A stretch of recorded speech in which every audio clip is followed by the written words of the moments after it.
Welcome to Rebecca Sounds Reveille. This is an exciting show because today we are going to illuminate a guest who is a United States Navy veteran. He is also an artist, a singer, a songwriter, recording artist, a performer, and he is the owner of Swing Samurai Music. With me today, my guest has released 4 albums, and I've got to tell you, they are pretty exciting. One of them is In California Country, Mended Fences, Where We Come From, and most recently, and we're going to talk about that, Can You Feel This? What a timing for that to come out, I've got to tell you. He's been nominated for a number of Song of the Year awards, and he has also been involved with a lot of bands. We're going to talk about that also, but he has also been on a number of compilations. One of them is Volume 1 of Keepin It Country. He's worked all over the San Fernando Valley in California, and I've got to tell you what's really fascinating is he has immersed himself in blues and Americana, and he's gravitated towards music and poetry. A lot of wordsmiths like Dylan and Dr. Seuss may come to mind for you, but it has for him, along with Yates, and he has mended all of those things together to blend, well, country, blues, folk, rock, a sound that is sort of between Hank Williams and Cowboy Junkies. You're going to love this, and we're going to talk with him today. But what's really exciting is he's been working with a producer by the name of Max Allyn, who recently signed him with AllsWell Records. And that's an imprint out of Nashville. So with me, without any further ado, I'm going to bring to you with us my guest, none other than Ray William Roldan. Welcome to the show. Thank you. Thank you. I am absolutely excited to have you on the show because you have done so much with everything that you've done. You've been immersed in so many things, and it has taken you so many different places. But I want to talk with you first about how you started out with what you have done, because you have such an incredible background. Can you tell me how you first started out with an outlaw biker dad and a 16-year-old mother in California? Well, my mother at the time was going to Hollywood High, and she was walking to the library. She was a senior, or maybe 11th grade. Anyhow, my father pulled up in a black Cadillac, it said, and convertible, and this Cuban biker, tattooed guy, and this is in the 50s, and kind of much to the dismay of my grandfather, swept her away, and they eloped a few weeks later, and ran off. And a couple years later, I was born, and exciting. Yeah, it was a very tumultuous relationship, and he was, he raced cars and motorcycles, and definitely was an outlaw biker, and they ended up with 4 kids, and then he passed when I was a little after I was 5 years old, and left me the oldest of 4 kids, and then we went from there. We ended up coming back to California. Spent about 8 years on and off homeless, living in hotel rooms and in the car, and it was a real tough, until I finally left home and joined the Navy. I was like, okay, I've had enough. I am so sorry. that is a challenging childhood. Yeah. But you've come a long way since then, because you've utilized all of those things to lift you higher and to do something that has made you quite successful now. Yes. Well, I learned what I didn't want to be and where I didn't want to be. And I think that's really important for people. It's something to go through. And I also learned that I wasn't a victim, that I could have a choice and in whatever I was doing. It took me, a few years, trust me. I had to really self-reflect and study philosophies and do a lot of things over the years to get to a point where I could go, oh, wait, I'm not a victim. I'm being a victim will not help me. It will not empower me. It will not, and that's kind of how I looked at it, not that I haven't made mistakes, but I inevitably, became a father at the age of 34, and my son is my heart. He's 27 and a musician. And for me, that was a really huge healing process, because I found that I could, in loving him, I could heal what I didn't get. It really helped me. And that is the gift you get from something like that. It's not resenting or hating or anything like that. It's really the process of overcoming and giving love, is what really makes a big difference. So, I mean, that's my soapbox. Well, you've actually said some very powerful things in all of those things that you just said. Overcoming a victim mentality, making choices, and giving love. Those are three huge things that I think that the audience really needs to embrace, because all of those things will make an absolute shift in the direction of someone's life. Yes. Oh yeah. It's kind of like opening the curtains in a dark room. You realize that, hey, it's just the room that's dark. You open the curtains and the light comes in. I mean, I've been lucky. I've been an artist my whole life. My grandfather was, after my father passed, my grandfather was my mentor, but then he passed when I was 12. And I happened to be staying with him when he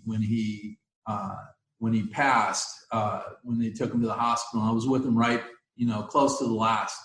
And that really knocked me down for a while. But once again, what that did was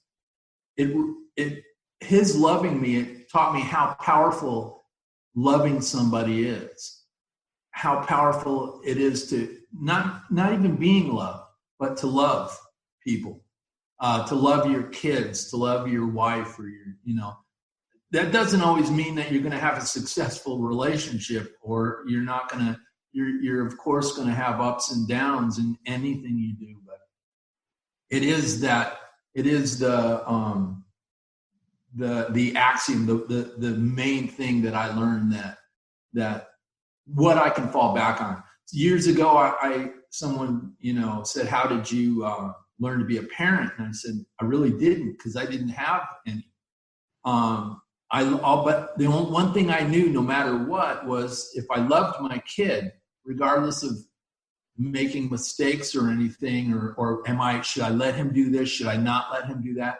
If I always knew that I loved my kid and I showed that was the one thing I knew I was doing right, regardless of anything else. So, No, what you say is absolutely so powerful. Love is huge. And I think oftentimes we forget that giving it sometimes is more rewarding than getting it. And so oftentimes people seek out, I have to get this boyfriend, girlfriend, and they find that they are unhappy when they're in this unhealthy relationship. And so then they go on to the next one and it happens again and they end up in this cycle. But aside from talking about that, because you've really laid out a huge, I hope that someone that is listening to this will go back and listen to this again and again, what you've just said, because you've laid out some very, very important points. And if they listen to this and it really begins to be absorbed and applied, it will make a huge difference. But aside from that, you've taken all of those things. These were very, very hard things that you came by, and you began to use them and express them through music. And I know that these are things that you've helped other people change through their listening to what you have shared through your own. I know when we write, it's an expression of what we've either experienced or we're feeling, or both. So how did you get on this journey where you started playing and performing in front of others? Well, it's interesting. I've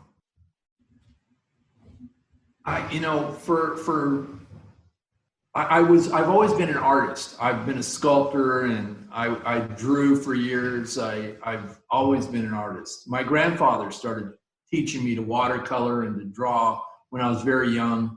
He started me with drum lessons. He was a swing drummer out of Chicago, out of the 30s. And he was also an artist, and he came out to Hollywood in the late 40s, early 50s. My grandmother danced Broadway and off-Broadway. This is my mother's parents.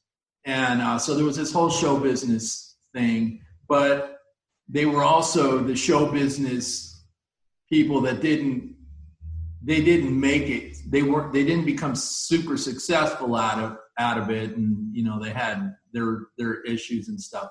But I always had that in my blood. And the first part of my life, I spent more of it drawing and sculpting and things like that. And then later on, side note, when I was a kid, I used to hang out at the drugstore reading a magazine called Hit Parade.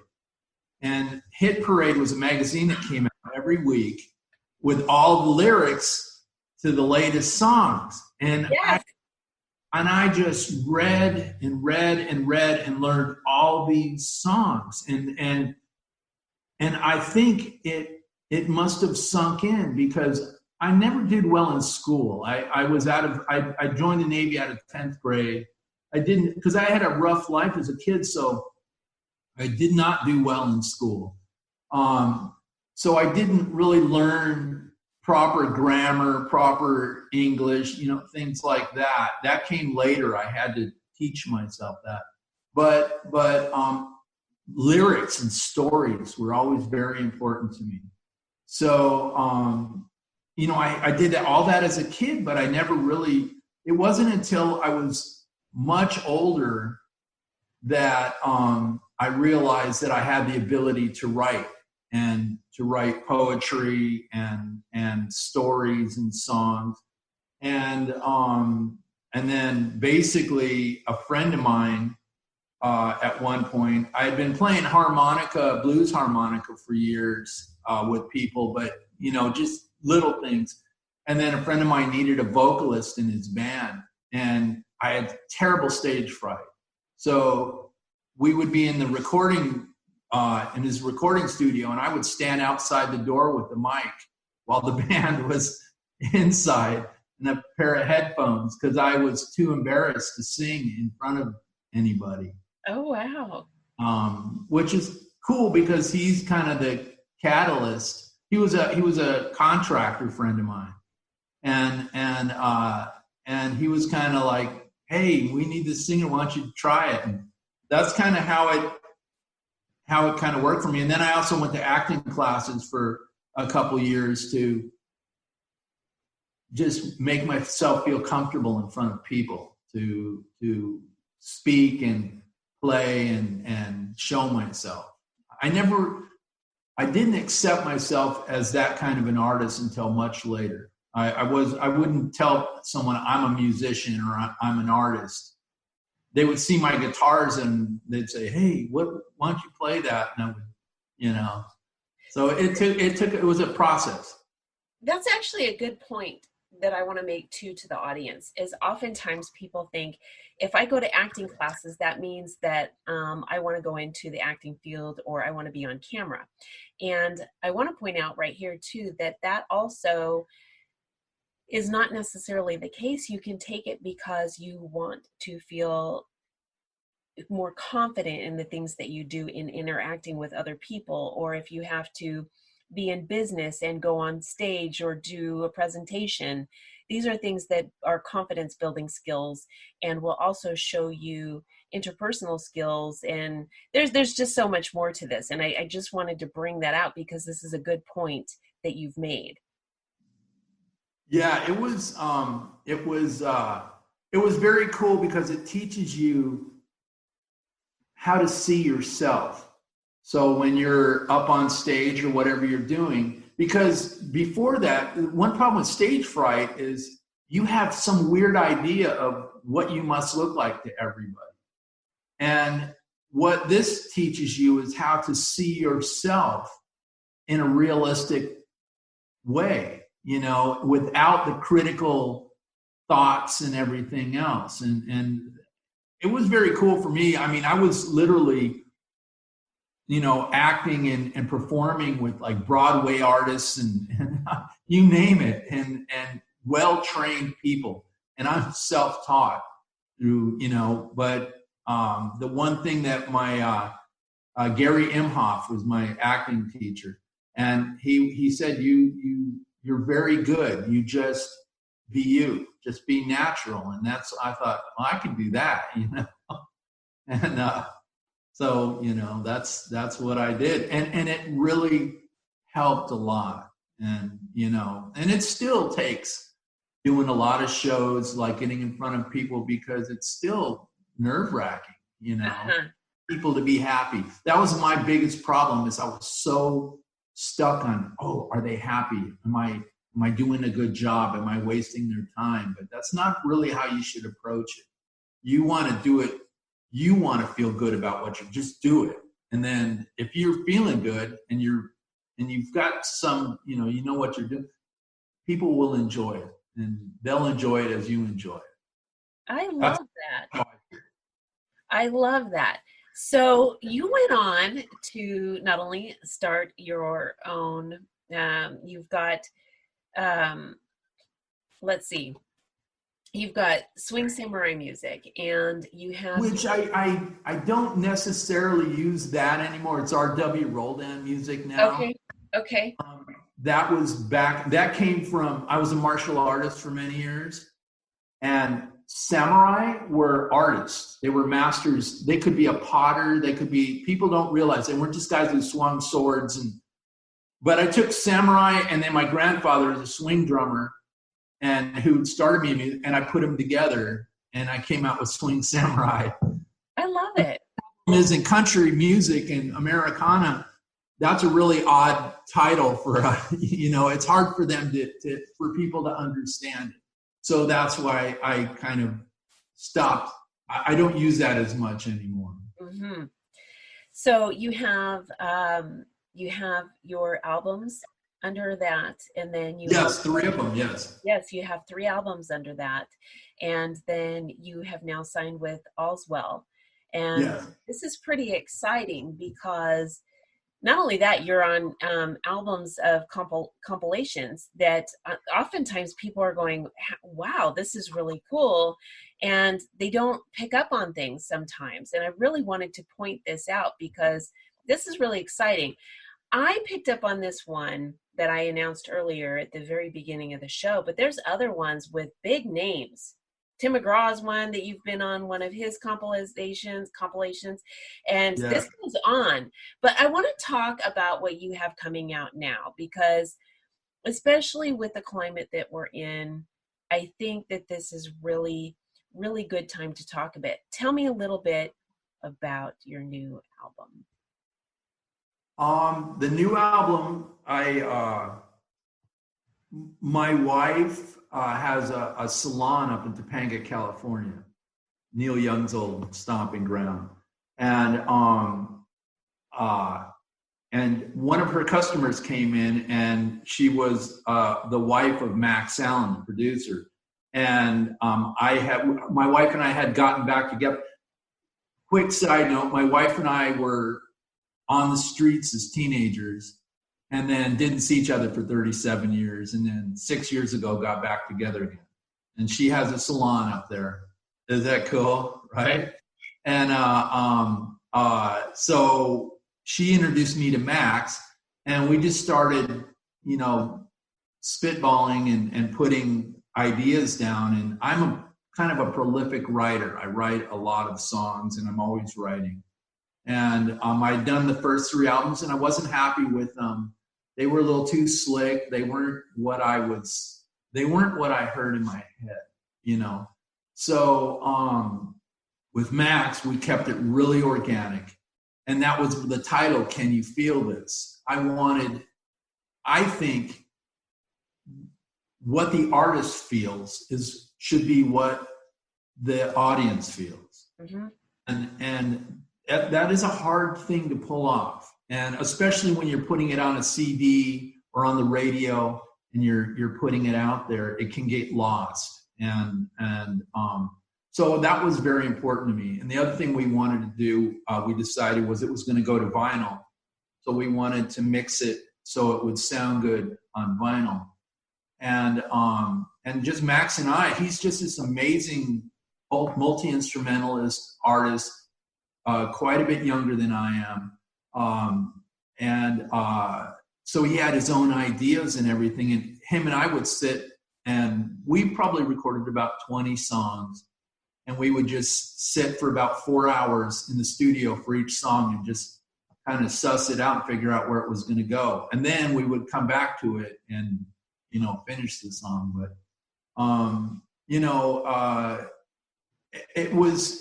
it allowed me, and it happened to be all these songs I wrote in Topanga in my new relationship. And we have this beautiful property up in the hills where I filmed The Color Of. You can see me, the cars are, the old truck I'm driving is on the property. So anyhow, it just kind of inspired everything, being with Lauren, being in the Topanga Hills, this new producer, everything just sort of came together, and I'm finally can say I'm happy with this. Of course, I would like to go farther, but I'm happy with this product, what we did, and it's as close to anything I've ever heard in my head coming out. So that's really exciting that you say that. Not many people talk about that expression that's going on within and really being meshed with what has come out externally. Oftentimes it's just kind of, this is what's been done, we release it and we move on. Yes. But really, that is so crucial, because that's your masterpiece. Yeah. And we do want it to be an expression of what we have created. And this is really refreshing to hear that is as close as to what's going on in there. That is really exciting. Yes. It's important to have a producer that not only listens, but has input, but he's not trying to put his stamp on it. He's trying to figure out what the best part of you is that will work, so, believe me, I've written many songs that I would not put out or and I have a habit, I'll just finish the song. Even if I don't like it, I'll finish the song and make it, but that is the important thing, is having someone who shares your vision. We did a lot of percussions. There's a song called Those Who Fall.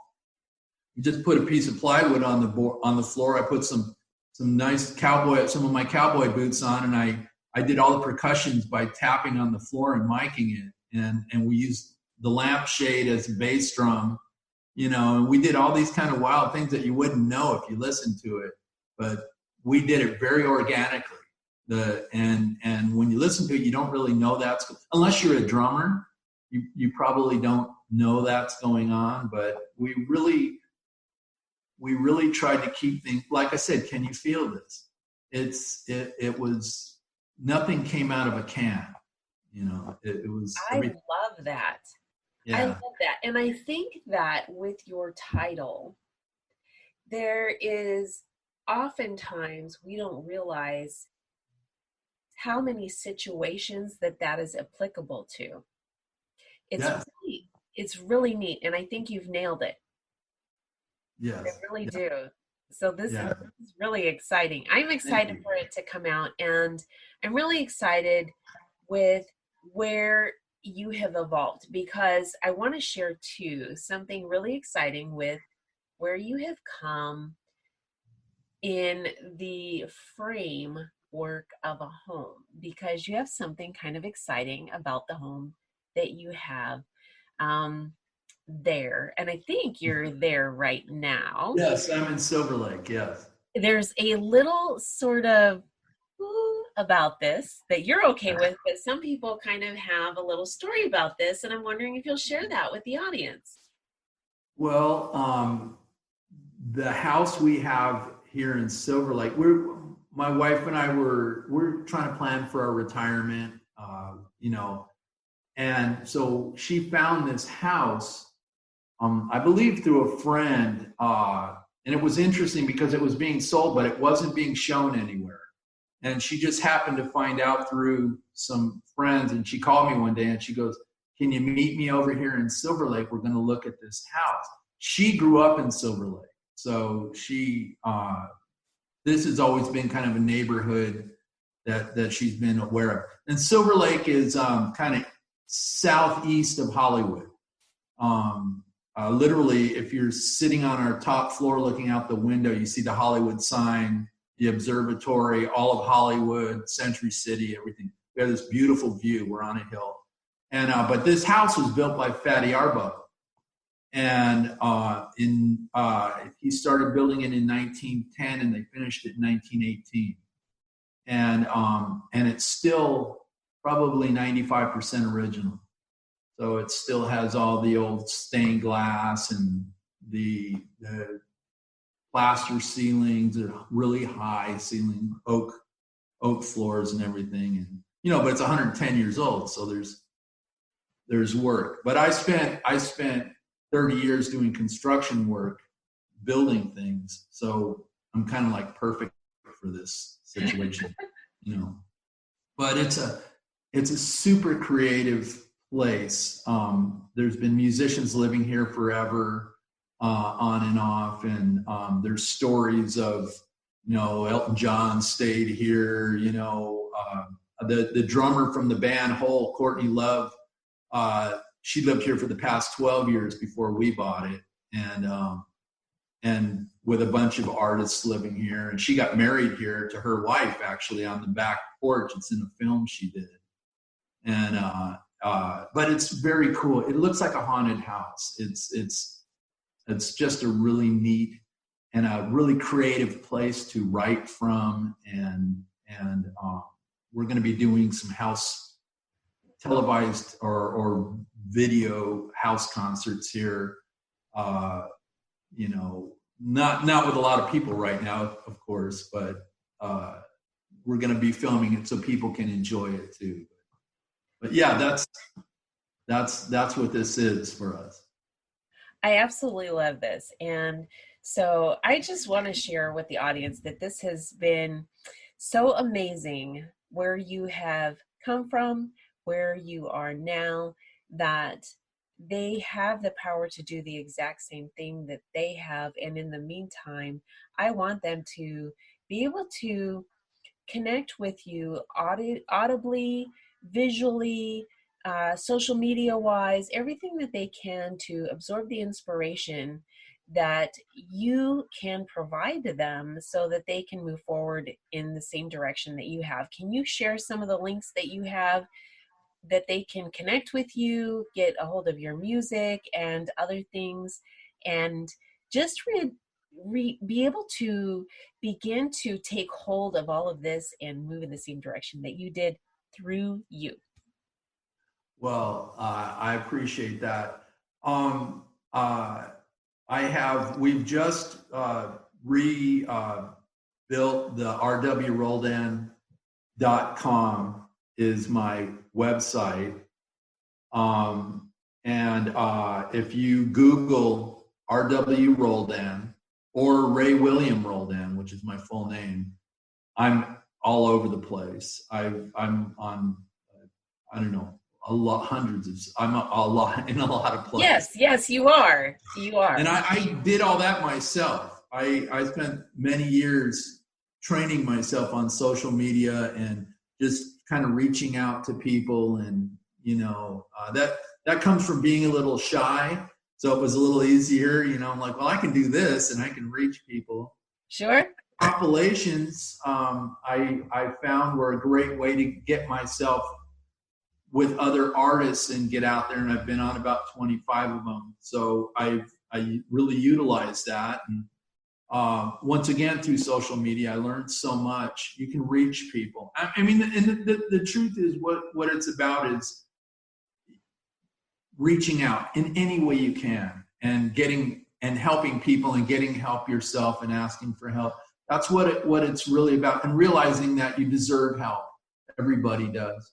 And being willing to just be open to it, And so Reverb Nation, Facebook, I'm kind of on everywhere. If you look, for my name, I have YouTube. I have several videos. I have The Color Of, which is the video a song I wrote on racism, which is in my latest album.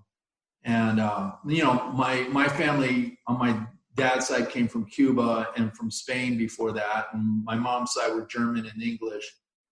And you look at somebody and you think you know them, but you don't. You see the color of their skin, but you know nothing about them. So for me, it was important to put that song out there.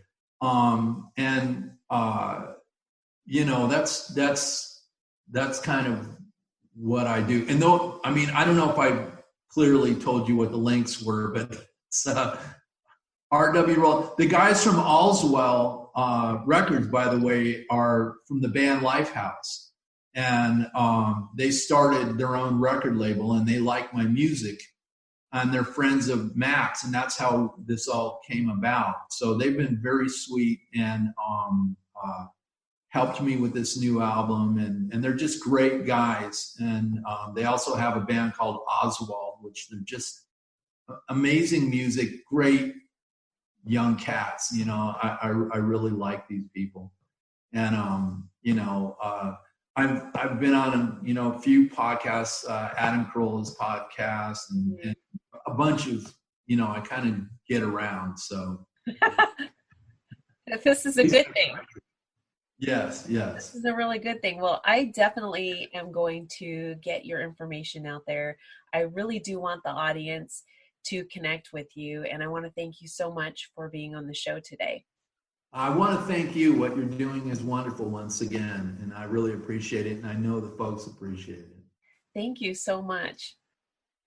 And I want to thank all of you for tuning in to another episode of Rebecca Sounds Reveille. Make sure that you connect with Ray on social media and all of the different venues that you can, anywhere from Facebook to LinkedIn, but also do check out anywhere you can download his information or even listen through podcasts such as Spotify. Check out Crybaby. Definitely go to his website, rwroldan.com. Also, AllsWell Records, AllsWells records.com. And I want to ensure that I don't forget to tell you to make sure to share this with everybody you know, all your friends and family on social media, and everyone you don't. Thanks for tuning in.